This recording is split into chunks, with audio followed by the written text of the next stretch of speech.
Hey Riley, welcome. Happy first half. I'm glad we got to this point.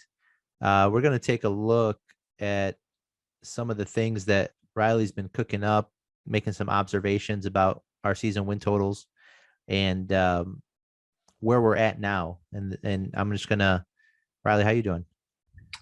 Good. I'm hanging in there. Nice to have a couple day. Well, I would say nice to have a couple day break, but honestly, I'm ready to continue the season. So I'm already over the home run derby and hasn't even happened yet. So Well, in case you guys didn't know, we allowed Riley to leave the dungeon, the data dungeon, and he was able to see the sunlight for the first time in a few months here. you can see I'm Burned, really pale. yeah, How pale I burned am. burned your eyes. Yeah. But now you need to go back because we need to get started with the dungeon again. Where are we at here with what did we have for season win totals going into the season?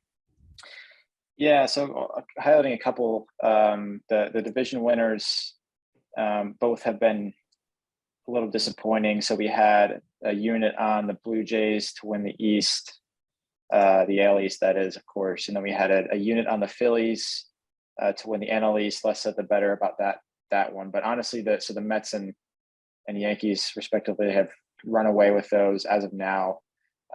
So if we're looking at, and by the way, let me define this for all you guys who are listening / watching. This current column here is the current projected end of season win total based on Fangraphs. And then this little delta here is Yeah, the Riley, would you comparison be to. able? I'm sorry to interrupt you. Would you be able Mhm. to zoom into that screen? There's a lot of Yes, yes, wasted yes, space, just so yes. people can see here. Yeah, zoom in as much Yeah. as you So, can there. so Okay. we have a current and we have a delta. The current being that projected Fangraphs end of season wins as of this date, and then the delta being the difference between that number and our original projected number back in late March, I guess. So with the Yankees, obviously, this was one of our biggest underestimations, but I've highlighted here a couple of teams that we have underestimated on, a couple of teams that we've overestimated on as of now. Obviously, there can be changes based on form as we hit the back half of the season here. But touching on those win totals are the futures. So the Blue Jays and Phillies have been disappointing for us. The Orioles have killed it as of now, sitting at 500 still at this point, I believe. They are projected to eclipse that original season win total of 62.5 by 13.5. So right now it's looking really good with them. Then moving down to the Athletics, similar story. They are expected to, as of right now, Fangraphs has them on 61. We had that under 70.5 at 2 units. So that one's looking pretty good as well. And we had the Athletics extremely low rated. I remember I think their offense rating was in the low 80s, which was much lower than any other team to start the year. We had them at And 57. and how does that has that moved at all during the year? A little bit, and it really varies by the lineups that are in too, because it's obviously heavily contingent on the lineups. But it seems like in general, it's increased by a small margin. They're not 30th anymore in the batting rating, so that's changed a little bit. But that would be the Pirates, I believe, number And 30 both right now. both of those plays were 2 unit plays compared to the 1 unit plays for the division winners. And Yep, and and I hadn't run those. So the division winners simulations, I hadn't run at this time. So that's kind of what the strategy was there, to make them a little bit lighter in terms of risk.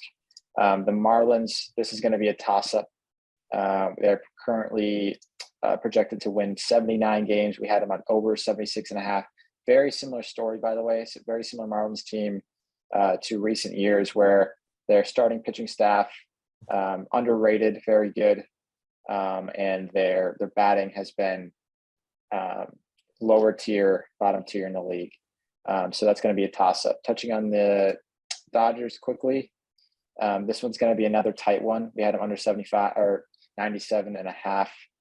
This is always one that kind of felt a little gross doing, but we had them at 90.4, and they have resumed their dominance, safe to say. I mean, their lineup looks ridiculous on paper.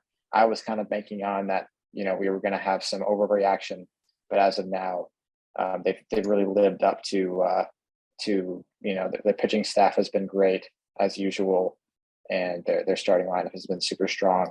And then the Giants was our last one, another 2 units on the over 84.5, currently on 86. I feel good about this one, but it's going to be another toss up.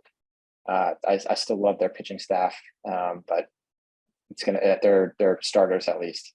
But that one's going to be another toss up. So that's kind of where we're at right now with. So we have 3 division winners that are not going to get there. Just 2. What about in the East? I mean, in the National League. Yeah, we just had the Phillies. The Phillies. Okay, so Phillies to win the NL East, and then the Blue Jays to win the AL East, and both New York teams in those divisions have run away with it, or are running away with it in progress. So those are dead in the water, but we have 2 unit plays that look like they're pretty money right now, unless something drastic happens. And then we have 2 2-unit plays that are kind of toss-ups, and one that is probably in our favor. So I kind of like where we're sitting right now. We have some things to root for here in the second half, but we're going to be in there every day, grinding it out.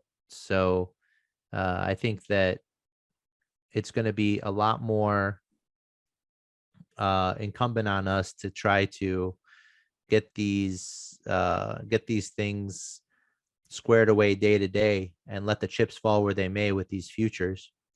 Is there ever a situation where you would consider hedging some of these, or do you recommend that? I think for those division winners, had we been in a better position potentially, if it got tight towards the end, especially that Phillies one was one I was kind of thinking about just eyeing it. But they're currently, because we have, that's a 4.5 or roughly 4.5 unit net for us if we were to win that one. But they're currently 12 games back. I haven't actually checked. And they're in 4th, so it'd be hard to kind of spread it around there. Yeah. So there's really no hedging opportunities per se. And I actually feel good with the season win totals. I think we're going to cash more of those than we're going to lose. So we just got a couple things to root for here in the second half. Yeah, Dodgers losses. Rooting for Dodgers losses. You need the Dodgers to lose. I mean, really, everybody wins there when the Dodgers lose. So that's excellent.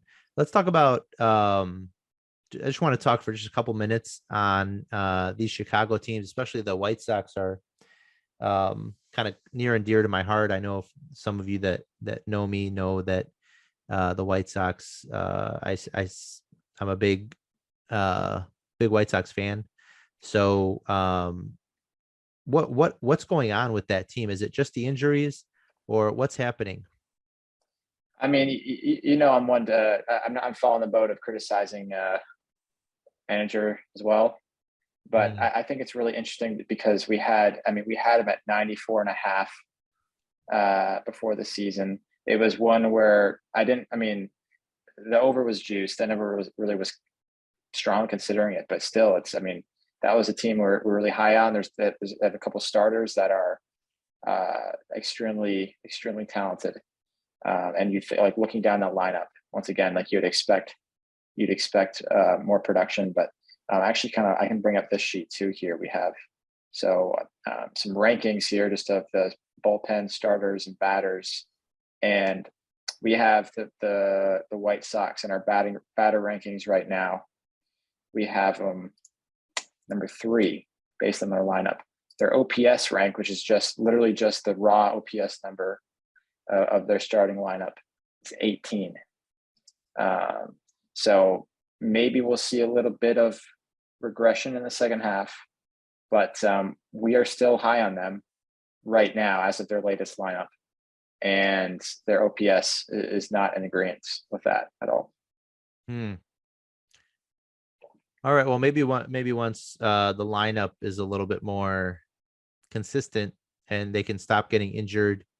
Um, Lance Lynn hasn't really come back from the injury very well. He's been getting hammered a little bit. And Dylan Cease has been having a spectacular season. I can't believe he didn't make the All-Star team.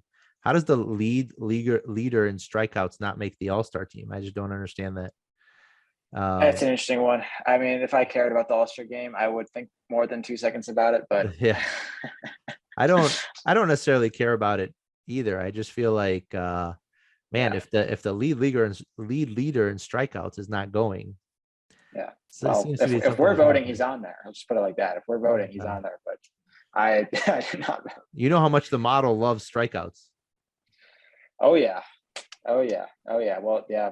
I mean, the model does like. I think his Cease's numbers are in the low 70s.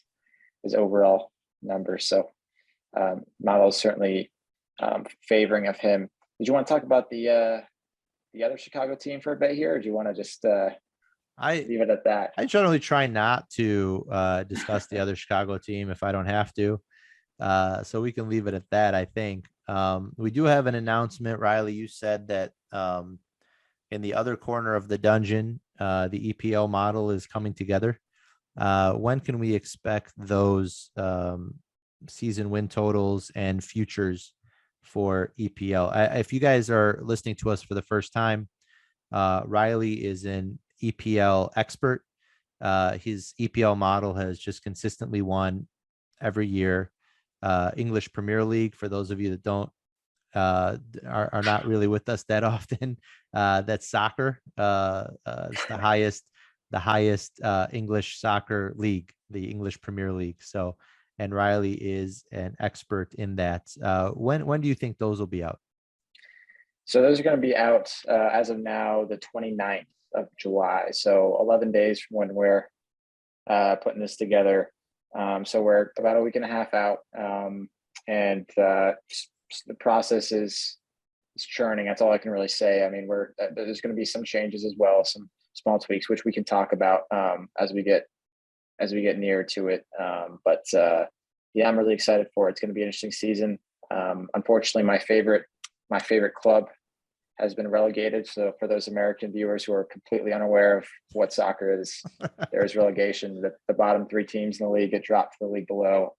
And Burnley, who have consistently been it's been a love-hate relationship, but they've been relegated, so they won't be in the league this year. So no Burnley fun this year at all. But yeah, I'm excited for it. We'll have to come up with another team that we can hammer away at. No question. Yeah, that's what I've been working on here. You think I'm updating the model? No, I'm just thinking about Think about Burnley. what teams we can ride. Yeah, just sitting in the corner in a fetal position. Yeah, something like that. So would you come back then and do a EPL preview with us?